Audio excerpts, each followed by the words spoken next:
سلیبیوں کے بحری بیڑے اور افواج کو بحر روم میں غرق کر کے صلاح الدین ایوبی ابھی مصر کے ساحلی علاقے میں ہی موجود تھا۔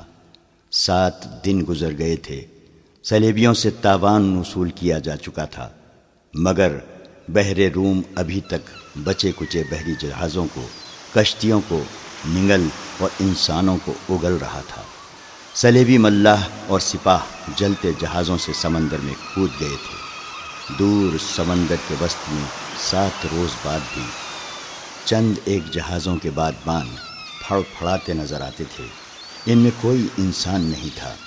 پھٹے ہوئے بادبانوں نے جہازوں کو سمندر کے رحم و کرم پر چھوڑ دیا تھا۔ صلاح الدین ایوبی نے ان کی تلاشی کے لیے کشتیاں روانہ کر دی تھیں اور ہدایات دی تھیں کہ اگر کوئی جہاز یا کشتی کام کی ہو تو وہ رسوں سے گھسیٹ لائیں، اور جو اس قابل نہ ہو ان میں سے سامان اور کام کی دیگر چیزیں نکال لائیں۔ کشتیاں چلی گئی تھیں اور جہازوں سے سامان لایا جا رہا تھا۔ ان میں زیادہ تر اسلحہ اور کھانے پینے کا سامان تھا یا لاشیں۔ سمندر میں لاشوں کا یہ عالم تھا کہ نہریں انہیں اٹھا اٹھا کر ساحل پر پٹک رہی تھیں۔ ان میں کچھ تو جلی ہوئی تھی اور کچھ مچھلیوں کی کھائی ہوئی۔ بہت سی ایسی تھی جن میں تیر پیوست تھے۔ صلاح الدین ایوبی نے صلیبیوں کے تیروں، نیزوں، تلواروں اور دیگر اسلحہ کا معائنہ بڑی غور سے کیا تھا اور انہیں اپنی اسلحہ کے ساتھ رکھ کر مضبوطی اور مار کا مقابلہ کیا تھا۔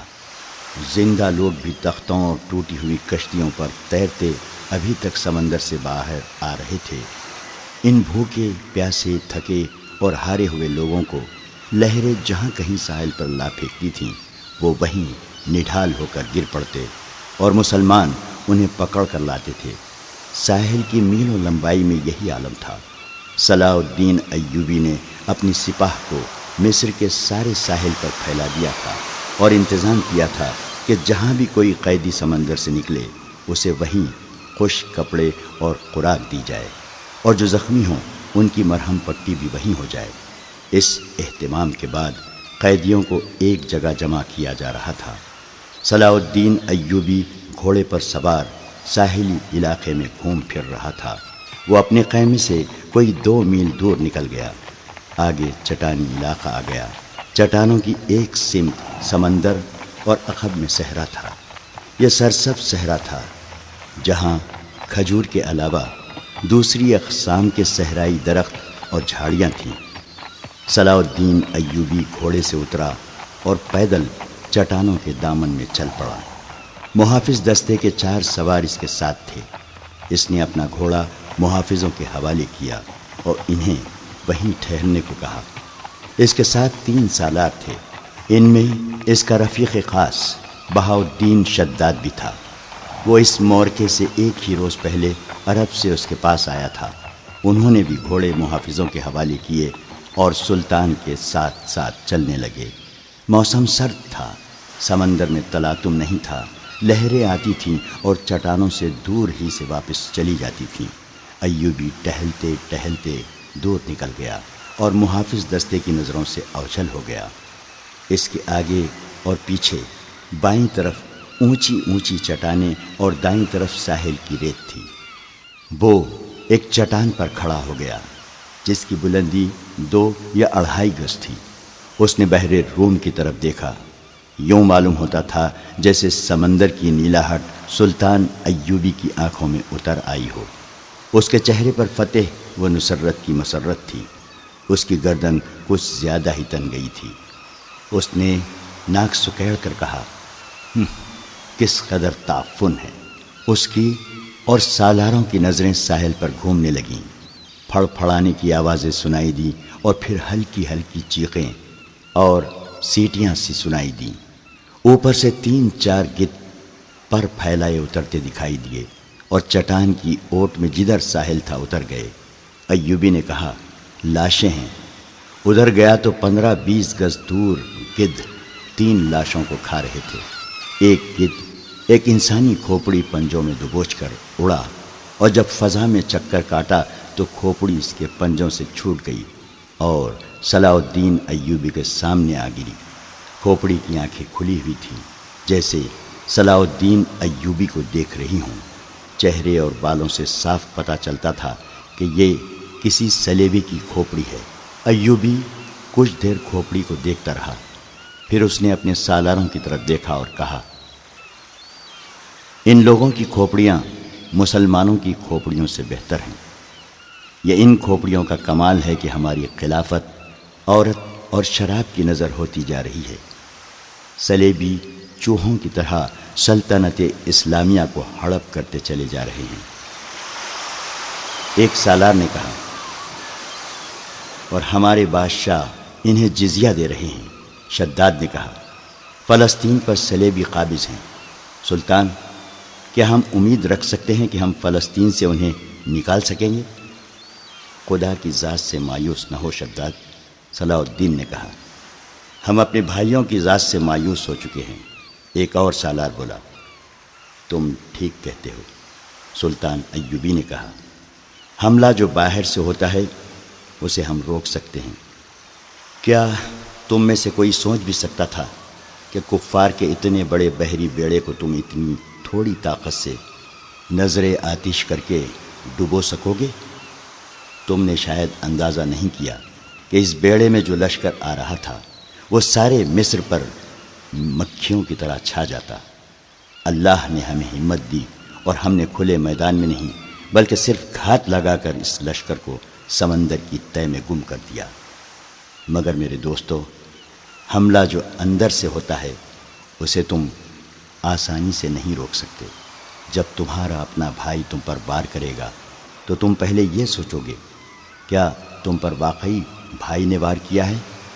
تمہارے بازو میں اس کے خلاف تلوار اٹھانے کی طاقت نہیں ہوگی۔ اگر تلوار اٹھاؤ گے اور اپنے بھائی سے تیغ آزمائی کرو گے تو دشمن موقع غنیمت جان کر دونوں کو ختم کر دے گا۔ وہ آہستہ آہستہ ساحل پر چٹان کے ساتھ ساتھ جا رہا تھا۔ چلتے چلتے رک گیا، جھک کر ریت سے کچھ اٹھایا اور ہتھیلی پہ رکھ کر سب کو دکھایا۔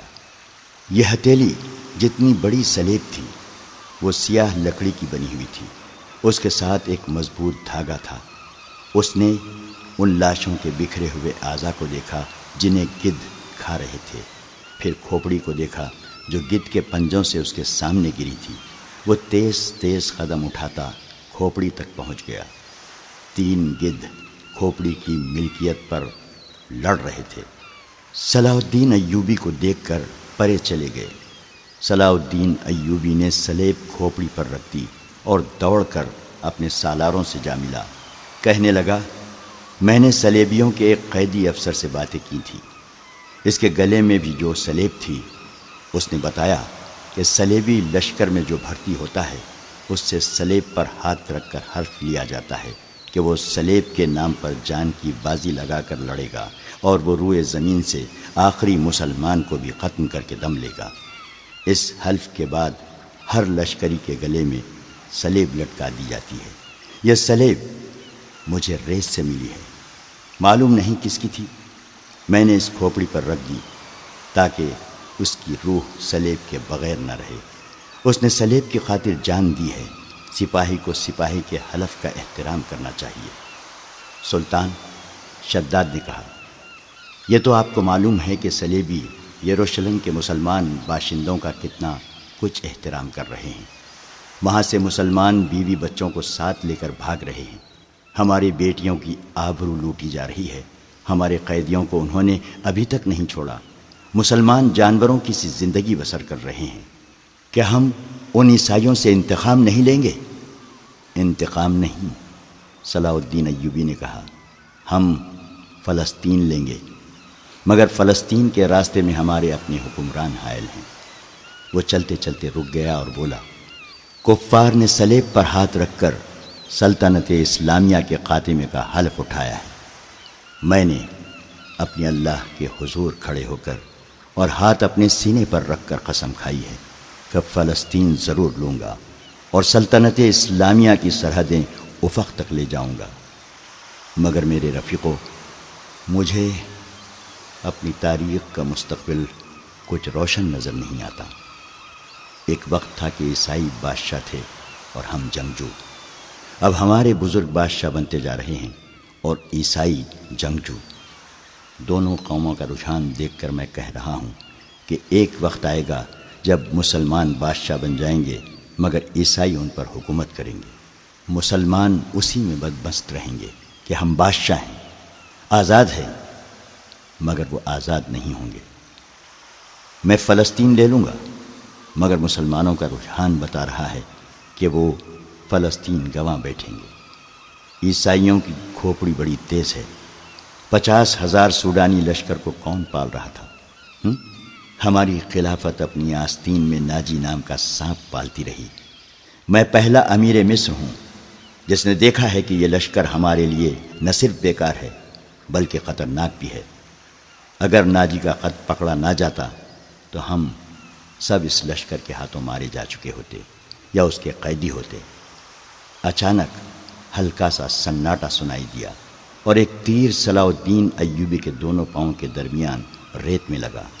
جدھر سے تیر آیا تھا اس طرف سلطان ایوبی کی پیٹھ تھی۔ سالاروں میں سے بھی کوئی ادھر نہیں دیکھ رہا تھا۔ سب نے بدک کر اس طرف دیکھا جدھر سے تیر آیا تھا۔ ادھر نوکیلی چٹانیں تھیں۔ تینوں سالار اور صلاح الدین ایوبی دوڑ کر ایک ایسی چٹان کے اوٹ میں ہو گئے جو دیوار کی طرح عمودی تھی۔ انہیں توقع تھی کہ اور بھی تیر آئیں گے۔ تیروں کے سامنے میدان میں کھڑے رہنا کوئی بہادری نہیں تھی۔ شداد نے منہ میں انگلیاں رکھ کر زور سے سیٹی بجائی۔ محافظ دستہ تیار ہو چکا تھا۔ گھوڑوں کے سر پر ٹاپو سنائی دیے اور اس کے ساتھ ہی تینوں سالار اس طرف دوڑ پڑے جس طرف سے تیر آیا تھا۔ وہ بکھر کر چٹانوں پر چڑھ گئے۔ چٹانیں زیادہ اونچی نہیں تھیں۔ صلاح الدین ایوبی بھی ان کے پیچھے گیا۔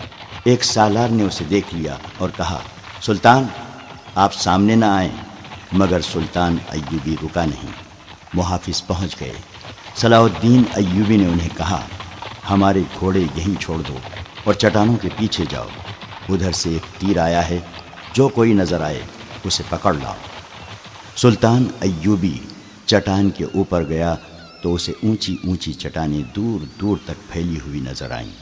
وہ اپنے سالاروں کو ساتھ لیے پچھلی طرف اتر گیا اور ہر طرف گھوم پھر کر اور چٹانوں پر چڑھ کر دیکھا۔ کسی انسان کا نشان تک نظر نہ آیا۔ محافظ چٹانی علاقے کے اندر اوپر ادھر ادھر گھوڑے دوڑا رہے تھے۔ صلاح الدین ایوبی نیچے اتر کے وہاں گیا جہاں ریت میں تیر گڑا ہوا تھا۔ اس نے اپنے رفیقوں کو بلایا اور تیر پر ہاتھ مارا۔ تیر گر پڑا۔ سلطان ایوبی نے کہا، دور سے آیا ہے اس لیے پاؤں میں لگا ہے، ورنہ گردن یا پیٹھ میں لگتا۔ ریت میں بھی زیادہ نہیں اترا۔ اس نے تیر اٹھا کر دیکھا اور کہا، سلیبیوں کا ہے، حشیشین کا نہیں۔ سلطان کی جان خطرے میں ہے، ایک سالار نے کہا، اور ہمیشہ خطرے میں رہے گی۔ سلطان صلاح الدین ایوبی نے ہنس کر کہا، میں بحر روم میں کفار کی وہ کشتیاں دیکھنے نکلا تھا جو ملاح کے بغیر ڈول رہی ہیں، مگر میرے عزیز دوستو، کبھی نہ سمجھنا کہ سلیبیوں کی کشتی ڈول رہی ہے۔ وہ پھر آئیں گے، گھٹاؤں کی طرح گرجتے آئیں گے اور برسیں گے بھی، لیکن وہ زمین کے نیچے سے اور پیٹھ کے پیچھے سے بھی وار کریں گے۔ ہمیں اب سلیبیوں سے ایسی جنگ لڑنی ہے جو صرف فوجیں نہیں لڑیں گی۔ میں جنگی تربیت میں ایک اضافہ کر رہا ہوں۔ یہ فن حرب و ضرب کا نیا باب ہے۔ اسے جاسوسوں کی جنگ کہتے ہیں۔ صلاح الدین ایوبی تیر ہاتھ میں لیے گھوڑے پر سوار ہو گیا اور اپنے کیمپ کی طرف چل پڑا۔ اس کے سالار بھی گھوڑوں پر سوار ہو گئے۔ ان میں سے ایک نے سلطان کی دائیں طرف اپنا گھوڑا کر لیا، ایک نے بائیں کو، اور ایک نے اپنا گھوڑا اس کے بالکل پیچھے اور قریب رکھا تاکہ کسی بھی طرف سے تیر آئے تو صلاح الدین ایوبی تک نہ پہنچ سکے۔ صلاح الدین ایوبی نے اس تیر پر ذرا سی بھی پریشانی کا اظہار نہ کیا جو کسی نے اسے قتل کرنے کے لیے چلایا تھا۔ اپنے رفیق سالاروں کو اپنے خیمے میں بٹھائے ہوئے وہ بتا رہا تھا کہ جاسوس اور شب خون مارنے والے دستے کس قدر نقصان کرتے ہیں۔ وہ کہہ رہا تھا، میں علی بن سفیان کو ایک ہدایت دے چکا ہوں، لیکن اس پر عمل درآمد نہیں ہو سکا، کیونکہ فوراً ہی مجھے اس حملے کی خبر ملی اور عمل درآمد دھرا رہ گیا۔ تم سب فوری طور پر یوں کرو، کہ اپنے سپاہیوں اور ان کے عہدیداروں میں سے ایسے افراد منتخب کرو جو دماغی اور جسمانی لحاظ سے مضبوط اور صحت مند ہوں، باریک بین، دور اندیش، قوت فیصلہ رکھنے والے جانباز قسم کے آدمی چنو۔ میں نے علی کو ایسے آدمیوں کی جو صفات بتائی تھیں وہ سب سن لو۔ ان میں اونٹ کی مانند زیادہ سے زیادہ دن بھوک اور پیاس برداشت کرنے کی قوت ہو، چیتے کی طرح جھپٹنا جانتے ہوں، عقاب کی طرح ان کی نظریں تیز ہوں، خرگوش اور ہرن کی طرح دوڑ سکتے ہوں، مسلح دشمن سے ہتھیار کے بغیر بھی لڑ سکیں، ان میں شراب اور کسی دوسری نشاور چیز کی عادت نہ ہو، کسی لالچ میں نہ آئیں، عورت کتنی ہی حسین مل جائے اور زر جواہرات کے انبار ان کے قدموں میں لگا دیے جائیں، وہ نظر اپنے فرض پر رکھیں۔ اپنے دوستوں اور ان کے کمانڈروں کو خاص طور پر ذہن نشین کرا دو کہ عیسائی بڑی ہی خوبصورت اور جوان لڑکیوں کو جاسوسی کے لیے اور فوجوں میں بے اطمینانی پھیلانے کے لیے اور عسکریوں کو جذبے کے لحاظ سے بیکار کرنے کے لیے استعمال کر رہے ہیں۔ میں نے مسلمانوں میں یہ کمزوری دیکھی ہے کہ عورت کے آگے ہتھیار ڈال دیتے ہیں۔ میں مسلمان عورت کو ان مقاصد کے لیے دشمن کے علاقے میں کبھی نہیں بھیجوں گا۔ ہم عصمتوں کے محافظ ہیں، عصمت کو ہتھیار نہیں بنائیں گے۔ علی بن سفیان نے چند ایک لڑکیاں رکھی ہوئی ہیں، لیکن وہ مسلمان نہیں، وہ عیسائی بھی نہیں، مگر میں عورتوں کا قائل نہیں۔ محافظ دستے کا کمانڈر خیمے میں آیا اور اطلاع دی کہ محافظ کچھ لڑکیوں اور آدمیوں کو ساتھ لائے ہیں۔ سلطان ایوبی باہر نکلا، اس کے تینوں سالار بھی ساتھ تھے۔ باہر 5 آدمی کھڑے تھے جن کے لمبے چوغے، دستاریں اور ڈھیل ڈول بتا رہی تھی کہ تاجر ہیں اور سفر میں ہیں۔ ان کے ساتھ 7 لڑکیاں تھیں، 7 جوان تھیں اور ایک سے بڑھ کر ایک خوبصورت۔ ان محافظوں میں سے ایک نے جو سلطان پر تیر چلانے والے کی تلاش میں گئے تھے بتایا کہ انہوں نے تمام علاقہ چھان مارا، انہیں کوئی آدمی نظر نہیں آیا۔ دور پیچھے گئے تو یہ لوگ 3 اونٹوں کے ساتھ ڈیرا ڈالے ہوئے تھے۔ کیا ان کی تلاشی لی ہے؟ ایک سالار نے پوچھا۔ لی ہے، محافظ نے جواب دیا۔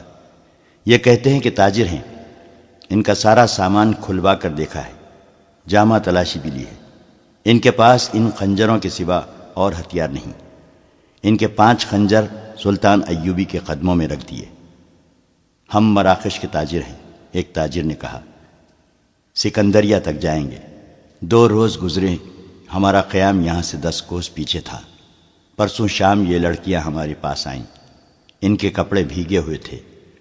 انہوں نے بتایا کہ یہ سسلی کی رہنے والی ہیں۔ انہیں عیسائی فوج کا ایک کمانڈر گھروں سے پکڑ کر ساتھ لے آیا اور ایک بحری جہاز میں جا سوار کیا۔ ان کے ماں باپ غریب ہیں۔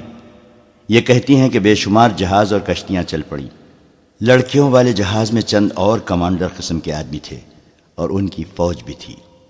وہ سب ان لڑکیوں کے ساتھ شراب پی کر عیش و عشرت کرتے رہے۔ اس ساحل کے قریب آئے تو جہازوں پر آگ کے گولے گرنے لگے، تمام لوگ جہازوں سے سمندر میں کودنے لگے۔ ان لڑکیوں کو انہوں نے ایک کشتی میں بٹھا کر جہاز سے سمندر میں اتار دیا۔ یہ بتاتی ہیں کہ انہیں کشتی چلانی نہیں آتی۔ کشتی سمندر میں ڈولتی اور بھٹکتی رہی، پھر ایک روز خود ہی ساحل سے آ لگی۔ ہمارا قیام ساحل کے ساتھ تھا، یہ ہمارے پاس آ گئی، بہت ہی بری حالت میں تھی۔ ہم نے انہیں پناہ میں لے لیا۔ انہیں ہم دھتکار تو نہیں سکتے تھے، ہمیں کچھ سمجھ میں نہیں آ رہا تھا کہ ان کا کیا کریں۔ پچھلے پڑاؤ سے یہاں تک انہیں ساتھ لائے ہیں۔ یہ سوار آ گئے اور ہمارے سامان کی تلاشی لینے لگے۔ ہم نے ان سے تلاشی کی وجہ پوچھی تو انہوں نے بتایا کہ سلطان صلاح الدین امیر مصر کا حکم ہے۔ ہم نے ان سے منت سماجت کی کہ ہمیں اپنے سلطان کے حضور لے چلو، ہم عرض کریں گے کہ ان لڑکیوں کو اپنی پناہ میں لے لے، ہم سفر میں ہیں، انہیں کہاں کہاں لیے پھریں گے۔ لڑکیوں سے پوچھا تو وہ سسلی کی زبان بول رہی تھیں۔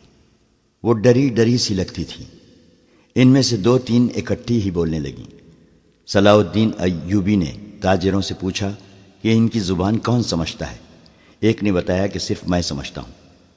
یہ التجا کر رہی ہیں کہ سلطان انہیں پناہ میں لے لے۔ کہتی ہیں کہ ہم تاجروں کے قافلے کے ساتھ نہیں جائیں گی، کہیں ایسا نہ ہو کہ راستے میں ڈاکو ہمیں اٹھا کر لے جائیں۔ ادھر جنگ بھی ہو رہی ہے، ہر طرف عیسائیوں اور مسلمانوں کے سپاہی بھاگتے دوڑتے پھر رہے ہیں۔ ہمیں سپاہیوں سے بہت ڈر لگتا ہے۔ ہمیں جب گھروں سے اٹھایا گیا تھا تو ہم سب کنواری تھیں۔ ان فوجیوں نے بحری جہاز میں ہمیں طوائفیں بنائے رکھا تھا۔ ایک لڑکی نے کچھ کہا تو اس کی زبان جاننے والے تاجر نے سلطان ایوبی سے کہا، یہ کہتی ہے کہ ہمیں مسلمانوں کے بادشاہ تک پہنچا دو، ہو سکتا ہے اس کے دل میں رحم آ جائے۔ ایک اور لڑکی بول پڑی، اس کی آواز رندھائی ہوئی تھی۔ تاجر نے کہا، یہ کہتی ہے ہمیں عیسائی سپاہیوں کے حوالے نہ کیا جائے، میں مسلمان ہو جاؤں گی بشرطے کہ کوئی اچھی حیثیت والا مسلمان میرے ساتھ شادی کر لے۔ 2-3 لڑکیاں پیچھے کھڑی منہ چھپانے کی کوشش کر رہی تھیں۔ ان کے چہروں پر گھبراہٹ تھی، بات کرتے شرماتی یا ڈرتی تھیں۔ صلاح الدین ایوبی نے تاجر سے کہا، انہیں کہو کہ یہ عیسائیوں کے پاس نہیں جانا چاہتی، لیکن ہم انہیں اسلام قبول کرنے پر مجبور نہیں کر سکتے۔ یہ لڑکی جو کہہ رہی ہے کہ مسلمان ہو جائے گی بشرطے کہ کوئی مسلمان اس کے ساتھ شادی کر لے، اسے کہو کہ میں اس کی پیشکش قبول نہیں کر سکتا، کیونکہ یہ خوف اور مجبوری کے عالم میں اسلام قبول کرنا چاہتی ہے۔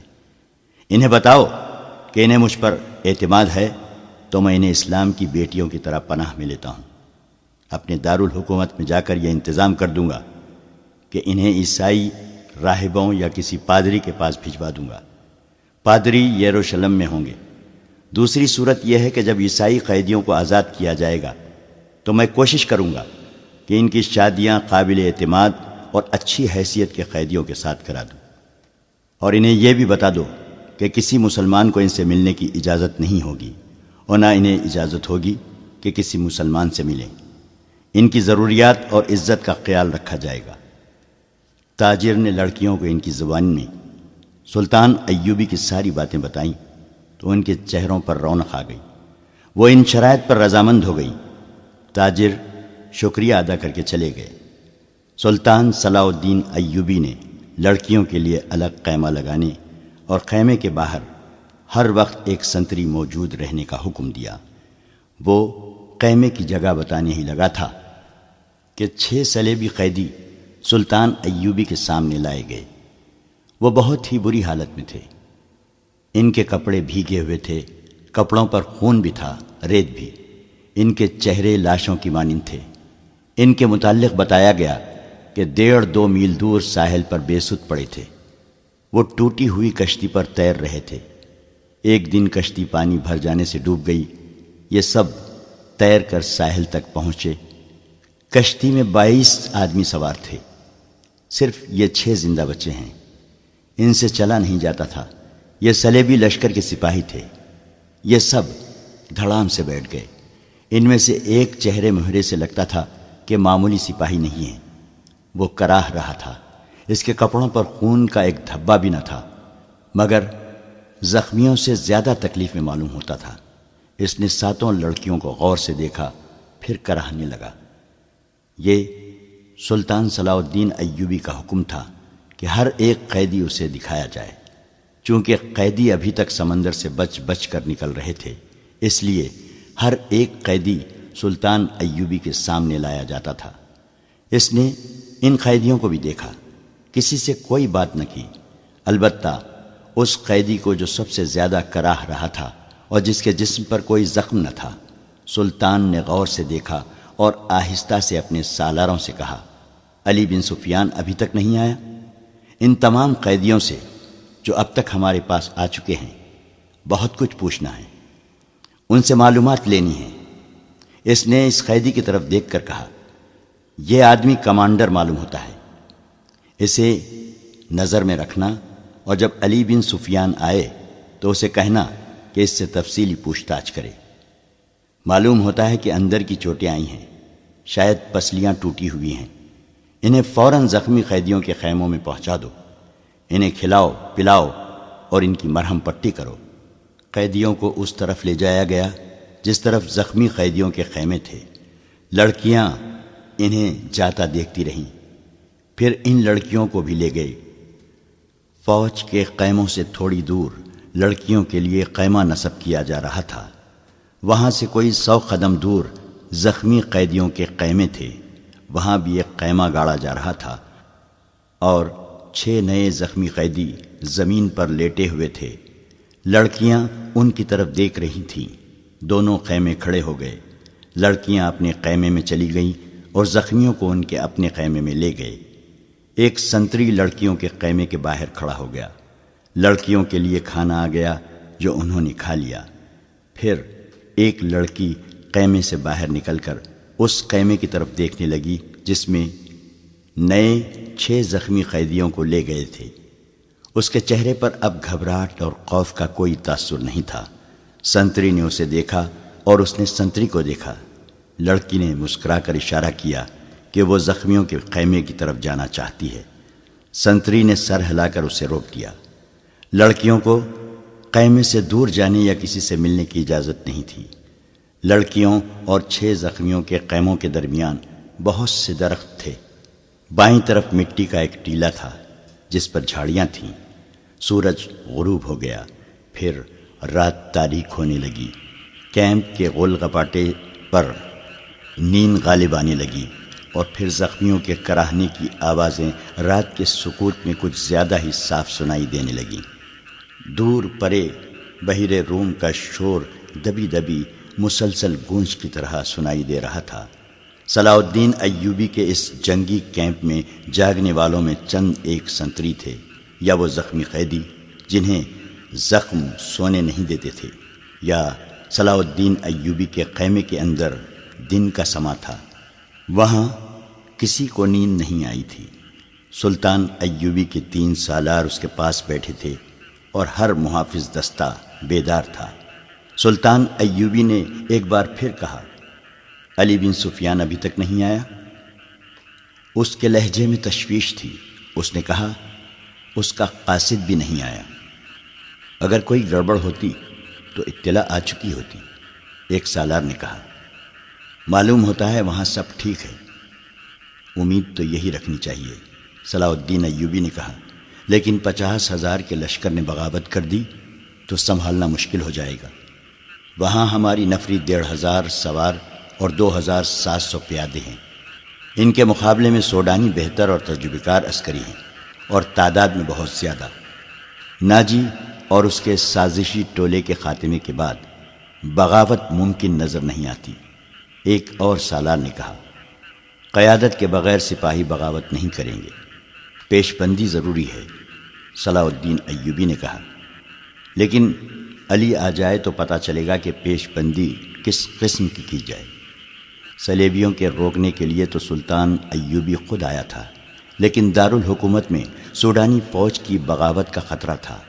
علی بن سفیان کو سلطان ایوبی نے وہیں چھوڑ دیا تھا تاکہ وہ سوڈانی لشکر پر نظر رکھے اور بغاوت کو اپنے خصوصی فن سے دبانے کی کوشش کرے۔ اسے اب تک صلاح الدین ایوبی کے پاس آ کر وہاں کے احوال و کوائف بتانے تھے، مگر وہ نہیں آیا تھا، جس سے سلطان ایوبی بے چین ہوا جا رہا تھا۔ وہ جب اپنے سالاروں کے ساتھ قاہرہ کی صورتحال کے متعلق باتیں کر رہا تھا، اس کا تمام کیمپ گہری نیند سو چکا تھا، مگر وہ 7 لڑکیاں جاگ رہی تھیں جنہیں سلطان ایوبی نے پناہ میں لے لیا تھا۔ ایک بار سنتری نے خیمے کا پردہ اٹھا کر دیکھا، اندر دیا جل رہا تھا۔ پردہ ہٹتے ہی لڑکیاں قراٹے لینے لگیں۔ سنتری نے دیکھا کہ وہ پوری ساتھ ہیں اور سو رہی ہیں، تو اس نے پردہ گرا دیا اور خیمے کے ساتھ لگ کر بیٹھ گیا۔ خیمے کے پردے کے ساتھ جو لڑکی تھی، اس نے نیچے سے پردہ ذرا سا اوپر اٹھایا۔ پردہ آہستہ سے چھوڑ کر اس نے ساتھ والی کے کان میں کہا، بیٹھ گیا ہے۔ ساتھ والی نے اگلی لڑکی کے کان میں کہا، بیٹھ گیا ہے، اور اس طرح کانوں کانوں یہ اطلاع 7 لڑکیوں تک پہنچ گئی کہ سنتری بیٹھ گیا ہے۔ ایک لڑکی جو خیمے کے دوسرے دروازے کے ساتھ تھی آہستہ سے اٹھ بیٹھی اور بستر سے نکل گئی۔ بستر زمین پر بچھے تھے۔ اس نے اوپر لینے والے کمبل اس طرح بستر پر ڈال دیے جیسے ان کے نیچے لڑکی لیٹی ہوئی ہے۔ وہ پاؤں پر سرکتی خیمے کے دروازے تک گئی، پردہ ہٹایا اور باہر نکل گئی۔ باقی 6 لڑکیوں نے آہستہ آہستہ قراٹے لینے شروع کر دیے۔